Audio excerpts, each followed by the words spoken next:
이제 오늘 우리에게 주시는 말씀 받도록 하겠습니다. 오늘 우리에게 주시는 말씀은 야고보서 4장 4절로 10절까지의 말씀입니다.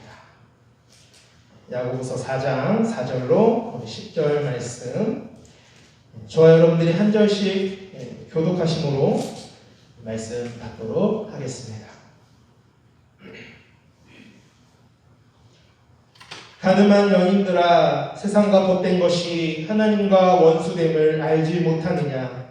그런즉 누구든지 세상과 벗이 되고자 하는 자는 스스로 하나님과 원수되는 것이니라. 너희는 하나님의 우리시대와 하신 성령님이 시대까지 사랑하라 하신 말씀을 헛된 글로 생각하느냐? 그러나 더욱 큰 은혜를 주시나니 그러므로 일러스되 하나님이 교만한 자를 물리치시고 겸손한 자에게 은혜를 주신다 하였느니라. 그런즉 너희는 하나님께 복종할지어다. 마귀를 대적하라. 그리하면 너희를 피하리라. 하나님을 가까이 하라. 그리하면 너희를 가까이 하시리라. 죄인들아, 손을 깨끗이 하라. 두 마음을 품은 자들아, 마음을 성결하게 하라. 슬퍼하며 애통하며 울지어다. 너희 웃음을 애통으로 너희 즐거움을 근심으로 바꿀지어다. 함께 읽겠습니다. 주 앞에서 낮추라. 그리하면 주께서 너희를 높이시리라. 아멘. 오늘 저는 야고보서 4장 4절에서 10절까지의 말씀을 가지고 두 마음은 없다라고 하는 제목으로 함께 은혜를 나누고자 합니다. 오늘 말씀을 전할 수 있도록 허락해 주신 하나님과 담임 목사님께 감사를 드립니다. 네. 작년에 한창 인기를 끌었던 부부의 세계라고 하는 드라마가 있었습니다.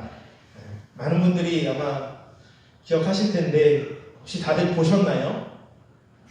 혹시 이 드라마 혹시 안 보신 분 계신가요? 좀 계시네요. 네. 그런데 작년에 굉장히 숱한 화제를 불러일으켜서 물론 이게 어떤 부부 사이 간의 어떤 불륜 이런 내용인 건 알고 있었지만 제가 그래도 이 세상을 좀 알아야 되겠기에 저도 몰아보기로 이 드라마를 한번 봤었던 기억이 납니다. 이 드라마의 결말을 혹시 아십니까?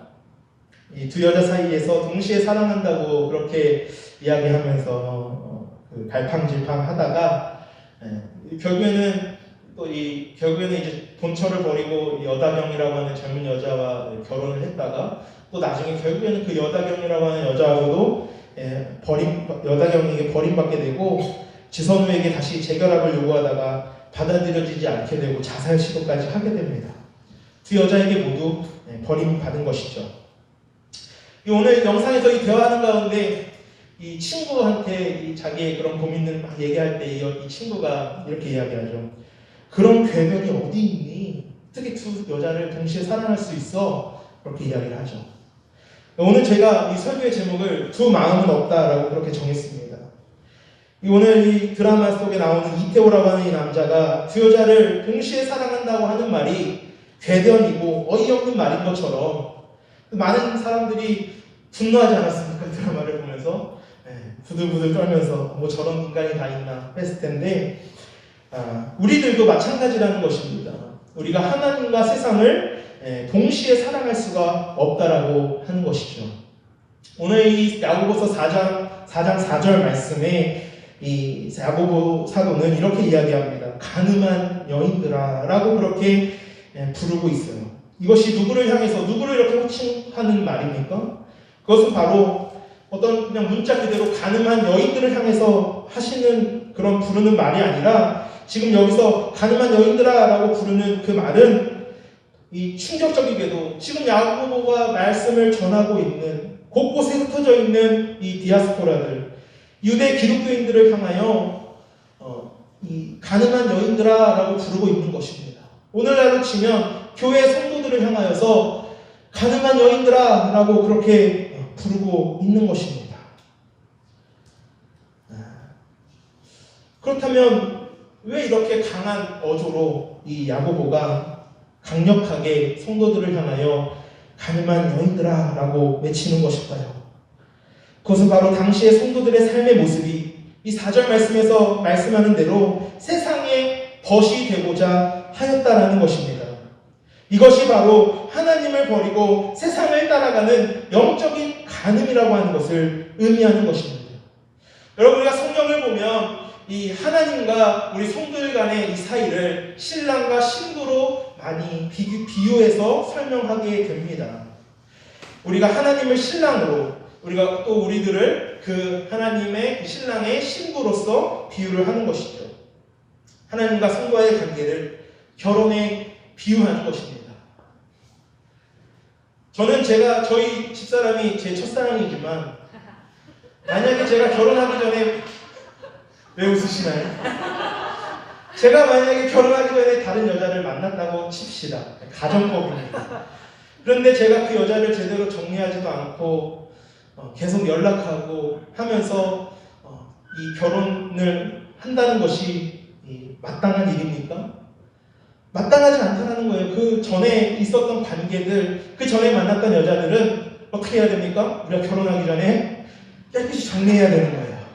연락처도 지우고, 사진도 지우고, 받았던 선물도 다 정리하고, 그리고 새로운 사람과 결혼하는 것이 마땅한 일이죠. 그런데 마치 여기서 이 가늠한 여인들아라고 이야기하는 것은 이런 것 같은 거예요. 하나님과 이제 우리가 혼인관계를 이제 맺게 되었는데 세상을 너무 사랑하여서 아직도 그걸 질질 끌고 그 관계를 끊어내지 못하고 그렇게 하고 있는 그런 것과도 마찬가지라는 것입니다. 그것이 바로 신랑 되신 하나님을 버리는 영적인 간음이라고 하는 것입니다. 신랑과 신부가 만나 한 몸을 이루는 것이 결혼인 것처럼 이 결혼한 부부 사이에 두 마음은 있을 수 없습니다. 주님은 하나님과 세상을 겸하여 섬길 수 없다라고, 두 마음은 있을 수 없다라고 우리에게 분명하게 말씀하고 계시는 것입니다. 우리 마태복음 6장 24절 말씀인데 한번 함께 말씀을 읽어보도록 하겠습니다. 시작.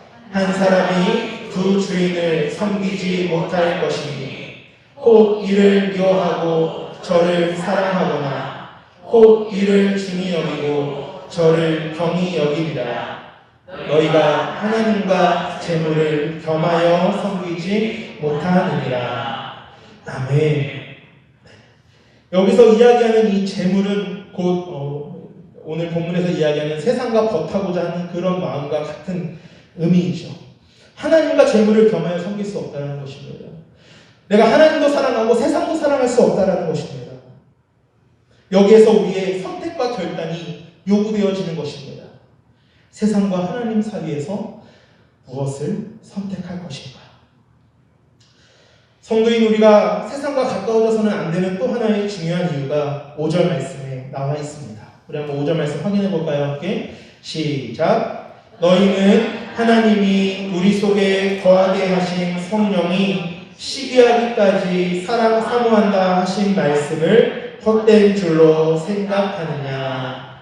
아멘. 우리가 성도들이 세상을 사랑하여서 세상과 가까워질 수 없는 중요한 이유는 성령께서 우리를 시기하기까지 사모하신다라고 하는 사실입니다. 그래서 성령께서는 우리가 세상을 향하여 나아갈 때마다 우리를 시기하고 그리고 우리가 세상에 빼앗기지 않도록 하나님께서 우리를 붙들어 주신다라는 것입니다. 여기에 놀라운 하나님의 은혜가 있습니다. 야고보가 말한 대로 우리가 세속화된 우리들은 영적인 간음을 범한 죄인들입니다. 당연히 버림받고 심판받아야 할 그런 죄인들입니다. 하지만 하나님은 그런 우리들을 어떻게 하시냐면 그냥 내버려두지 않으시겠다는 것입니다. 다시 자기의 품으로 데려오겠다라고 하는 말씀입니다. 구약성경 호세아서가 바로 이 사실을 우리에게 잘 알려주는 그런 말씀이죠. 하나님께서 선지자인 호세아에게 말도 안 되는 명령을 내리십니다. 그것은 몸을 파는 여인인 고멜을 자기 아내로 삼으라고 하는 그런 말씀이었습니다.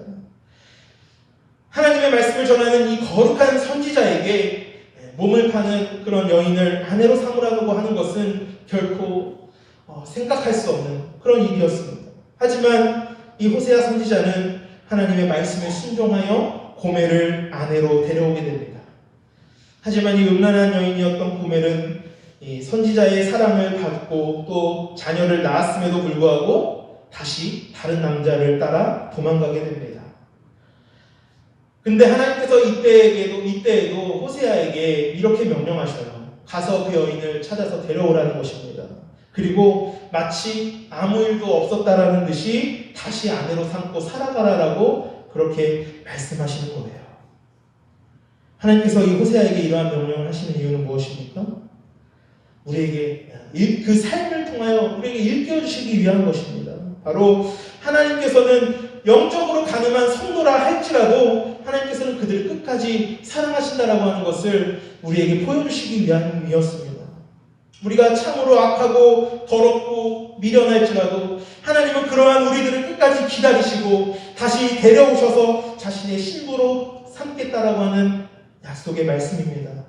이것이 호세아서의 핵심 내용이고 성령께서 시기하도록 우리를 사모하신다라고 하는 말씀이 바로 우리가 세상을 사랑하고 세상에 나아가는 것에 대해서 이 성령께서 우리를 너무나도 사모하는 나머지 그것을 시기하여서 우리가 다시 하나님께 돌아올 수 있도록 성령께서 역사하신다라는 말이에요. 그저 우리가 정말 하나님 앞에 겸손하게 무릎 꿇고 돌아오기만 하면 하나님은 우리를 다시 받아주십니다. 이 말씀은요, 우리가 그냥 계속 세상을 버타고 살아도 하나님은 끝까지 우리를 용서하고 그저 받아주신다라고 하는 그런 뜻이 결코 아닙니다. 만약에 그렇다라고 한다면 이 야고보가 성도들을 향하여 가늠한 여인들아 라고 이렇게 충격적인 그런 호칭으로 부를 필요도 없었을 것입니다. 이 말씀은 그만큼 우리를 향한 하나님의 사랑과 은혜가 크고 깊다는 것을 알려주는 것입니다. 그러니 우리 보고 어떻게 하라는 것입니까? 세상과 겉하는 일을 속히 끊어버리고 하나님께로 돌아오라라고 하는 말씀입니다.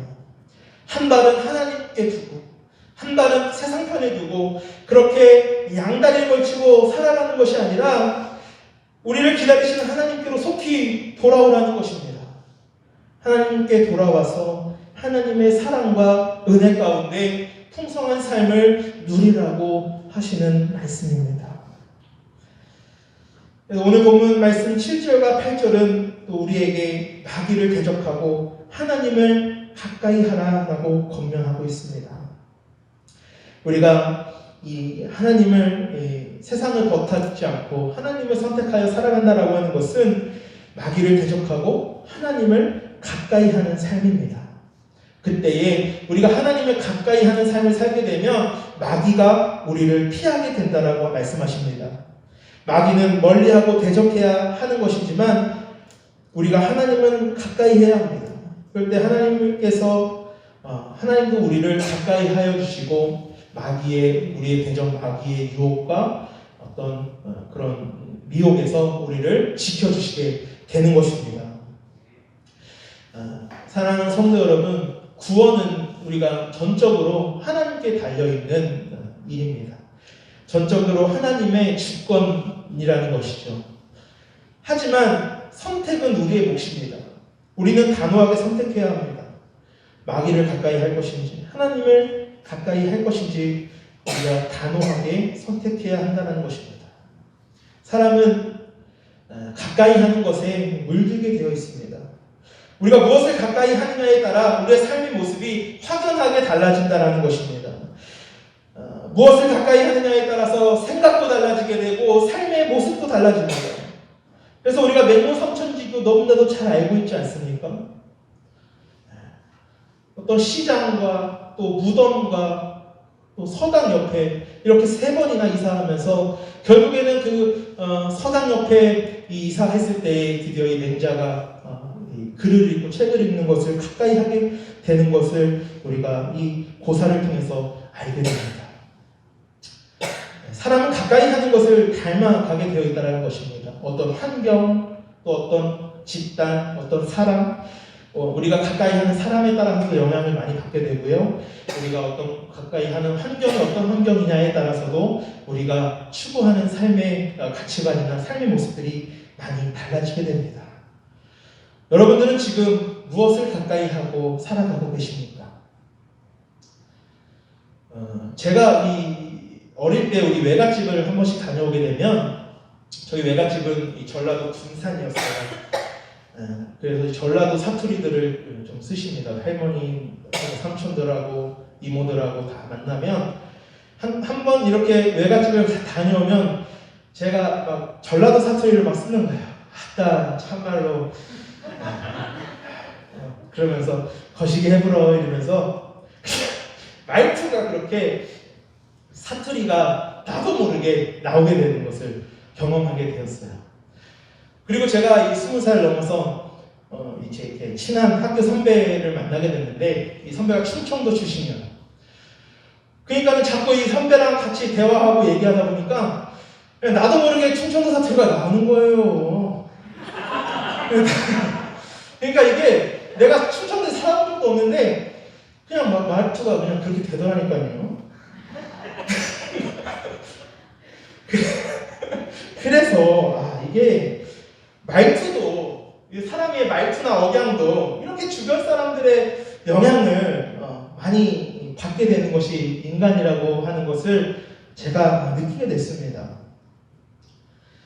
그래서 저는 사실 좀 극단적인 얘기지만 저는 사실 친구들이 없어요. 제가 우리 기억자들하고도 저는 뭐 친구들이 없다 이런 얘기 한 적이 있었는데 친구가 없는 건 아닌데 사실은 없는 건 아니지만 안 만나다 보니까 없어지게 되더라고요. 만나면 하는 게 사실 뻔하지 않습니까? 뭐 고등학교 동창들, 중학교 동창들 만나게 되면 뻔해요. 맨날 뭐 술 마시러 가고 뭐 세상 얘기하고 또 뭐 여자 얘기하고 그러잖아요. 거룩한 지수가 없습니다. 그래서 사실 목사는 어느 정도 외로울 필요가 있다라고 그렇게 생각을 합니다. 근데 목사는 어느 정도 외로워야 한다. 이 얘기는 제가 만든 얘기는 아니고 이게 제가 꿈의 교회 김학종 목사님이 해주신 말씀이에요. 제가 목사 안수를 받기 전에 이 안수 대상자들을 모아놓고 김학종 목사님이 자기의 그런 간증을 하면서 이런 말씀을 하시더라고요. 그때 이제 한창 그 안산에 저도 수련목을 안산에서 해가지고 그때 이제 그래서 근데 같은 그 김학종 목사님 초반에 이 개척한 교회가 그 같은 지방이었었거든요. 세안산 교회 초창기가 제가 있었던 지방하고 같은 지방에 있었던 교회였어요.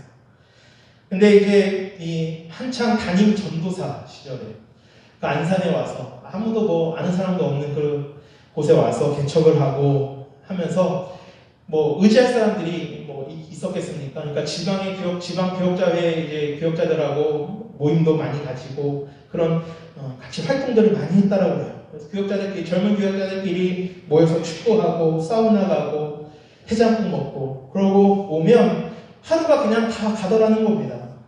어느 날 이 집에 그렇게 그날도 축구를 하고 교역자들하고 또 뭐 사우나도 하고 밥을 먹고 집에 딱 갔는데 어느 날 독박육아에 지쳐 쓰러져 있는 이 아내를 보고 이건 아닌데라고 하는 그런 생각이 번쩍 들었다고 해요. 그러면서 그때부터 이제 그런 사적 모임들을 정리하고 정말 우직하게 목회에만 전념을 했다라고 합니다. 그래서 당시에 그 세안산 교회가 부흥이 되고 지금의 꿈의 교회가 되었다는 것이죠. 뭐 이건 뭐 극단적인 어떤 예일 수 있지만 우리가 적당히 신앙생활해서는 안 된다는 것입니다. 적당히 세상에서도 좀 적당히 즐기고 하나님도 적당히 섬기고 이래서는 죽도밖에 안 된다는 거예요. 한 발은 교회에 한 발은 세상에 걸치고 있으면서 안심하면 안 됩니다. 두 발 다 하나님께 있지 않으면 우리는 지금 세상에 가까워져 있는 것입니다. 하나님과 세상 사이의 양다리라고 하는 것은 있을 수 없습니다. 세상과 가까워질수록 우리는 하나님과 원수가 된다라고 하는 사실을 잊지 말아야 합니다. 세상의 것들은 결코 우리를 만족시킬 수 없습니다. 이것은 세상의 것들은 마치 바닷물과 같아서요. 마시면 마실수록 갈증이 더해져 가는 것입니다. 요한복음 4장에 보면 예수님께서 사마리아 지역을 지나시면서 한 여인을 만나는 이야기가 나옵니다. 예수님은 그 여인에게 영원히 마르지 않는 생수를 주겠다라고 말씀하십니다. 그러면서 내 남편을 데려오라 말씀하십니다. 하지만 여인은 남편이 없다라고 그렇게 대답하였습니다. 그런데 그 여인에게 남편이 없다라고 하는 것은 결혼을 하지 않았다라는 것이 아니라 지금 정식 혼인관계에 있지 않다 뿐이지 이전에도 5명의 남편이 있었고 지금도 다른 그런 남편이 아닌데 다른 남자와 동거를 하고 있는 그런 상황이었죠. 그럼에도 불구하고 그 여인은 계속해서 삶의 어떤 진정한 만족을 얻지 못했습니다. 만약에 남자를 통해서 만족을 얻을 수 있었다면 6명까지 그렇게 만나지도 않았겠죠. 예수님은 그 여인의 모든 상황을 다 아시고 그 여인에게 자신만이 참된 생수를 줄 수 있다라고 말씀하시는 것입니다. 즉 예수님만이 다시 목마르지 않는 인생의 참 만족을 주실 수 있다라는 것입니다. 여인은 주님을 만나게 됨으로써 이전에 맛보지 못했던 참된 그 인생의 생수를 맛보게 되었습니다. 세상의 것들로는 도저히 채워질 수 없었던 그 풍요로움과 만족이 예수님을 통해서 얻어질 수 있게 되었던 것입니다. 세상은 우리에게 모든 것을 줄 수 있다라고 그렇게 달콤하게 우리를 유혹합니다. 하지만 세상이 줄 수 있는 것은 우리를 하나님과 원수되게 하는 것밖에는 없습니다. 이 세상은 결코 우리에게 풍성함과 만족을 줄 수 없습니다.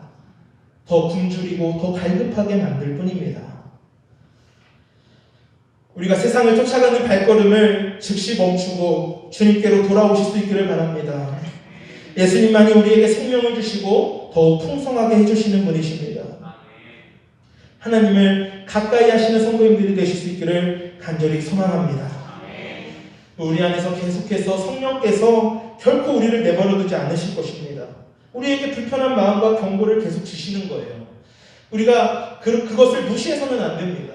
우리가 세상으로 자꾸만 나아가려고 할 때 성령께서 우리 마음 가운데 계속해서 경고를 주시고 돌아올 수 있는 그런 사인을 계속 주시는데 우리가 그것을 깨닫지 못하게 되면 그것을 계속 무시하게 되면 안 된다라는 것입니다. 그래서 우리가 하나님께 더 가까이 나아가는 것은 우리가 하나님 앞에 우리의 정말 죄를 참회하고 하나님 앞에 우리가 겸손하게 회개하며 나아갈 때에 하나님께서 우리를 벗삼아 주시고 우리의 영혼을 하나님께서 구원해 주실 수 있게 되는 것입니다. 오늘 예배에 나온 우리 모든 성도들 가운데 우리가 하늘 아버지가 되시는 하나님을 믿고 의지함으로 하나님이 주시는 풍성한 삶을 살아갈 수 있기를 바랍니다. 우리가 비록 이전에 영적으로 어떤 가늠한 그런 영적 간음을 저질렀다 할지라도 하나님은 우리를 참아주시고 기다려주시는 분이십니다. 우리가 그렇기 때문에 우리가 하나님 앞에 참회하고 회개하고 하나님께 더 가까이 나아가게 될 때에 하나님께서 우리를 받아주시고 우리를 벗삼아주시고 우리를 하나님의 자녀로 인정해 주시게 되는 것입니다. 우리가 속히 하나님께 돌아와 그 안에 예비된 복된 삶을 살아가실 수 있는 우리 모두가 될 수 있기를 주님의 이름으로 간절히 축원합니다.